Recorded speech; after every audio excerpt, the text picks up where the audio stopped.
விடியா திமுக அரசை கண்டித்தும் வடலூர் வள்ளலார் பெருவெளியில் பன்னாட்டு மைய கட்டுமான பணிகளை நிறுத்த கோரியும் வள்ளலார் பணியகம் தெய்வ தமிழ் பேரவை சார்பில் ஆர்ப்பாட்டம் நடைபெற்று வருகிறது.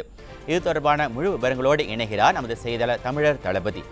வணக்கம் தமிழர் தளபதி, இந்த போராட்டம் பற்றிய முழு விவரங்களை எங்களுக்கு சொல்லுங்க. வணக்கம் மணிபாரதி. வாடிய பயிரை கண்டபோதெல்லாம் வாடினேன் என்று கூறிய வள்ளலார் வாழ்ந்த வடலூர் பெருவெளியில் சத்திய சபை தோற்றுவிக்கப்பட்டது. இந்த பெருவெளியில் இந்த ஆளும் விடியா திமுக அரசு ஒரு 100 கோடி மதிப்பில் வள்ளலார் சர்வதேச மையம் கட்டப்போகிறோம் என்று கூறி அந்த பெருவெளியை ஆக்கிரமிப்பு செய்து மிகப்பெரிய அளவில் பள்ளங்கள் தோண்டப்பட்டது. இதற்கு இந்த பார்வதிபுரம் மக்கள் மற்றும் வள்ளலார் பக்தர்கள் என அனைத்து தரப்பிலுமே கடும் எதிர்ப்புகளை தெரிவித்து வந்தனர். பல்வேறு கட்ட போராட்டங்களும் நடத்தி வந்தனர்.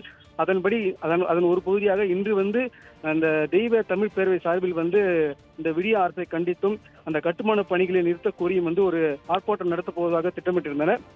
அதற்காக தமிழகத்தின் பல்வேறு மாவட்டங்களிலிருந்து வள்ளலார் பக்தர்கள் காலை முதலே வந்து கொண்டே இருந்தனர். ஆனால் இந்த விடிய அரசின் காவல்துறை அவ்வாறு வரக்கூடிய அந்த வள்ளலார் பக்தர்களை ஒவ்வொருவராக கைது செய்து தற்போது தனியார் மண்டபத்தில் அடைத்து வைக்கும் சூழல் ஏற்பட்டுள்ளது. இதனால் தற்போது வடலூர் பகுதியில் ஒரு பதட்டமான சூழல் ஏற்பட்டு வருகிறது.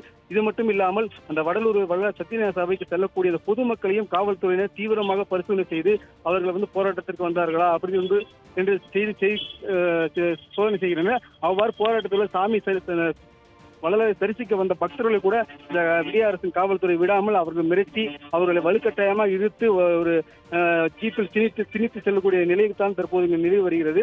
அதாவது வள்ளலார் இந்த போராட்டத்திற்கு வந்த அனைத்து பக்தர்களையும் சாதுக்களையும் பொதுமக்களையும் இந்த அரசு அந்த விடிய அரசு காவல்துறை ஒவ்வொருவராக கைது செய்து தனியார் மண்டபத்தில் அடைத்து வருவதால் தற்போது வடலூரில் ஒரு பதட்டமான சூழல் நிலவி வருகிறது. மணிபாரதி,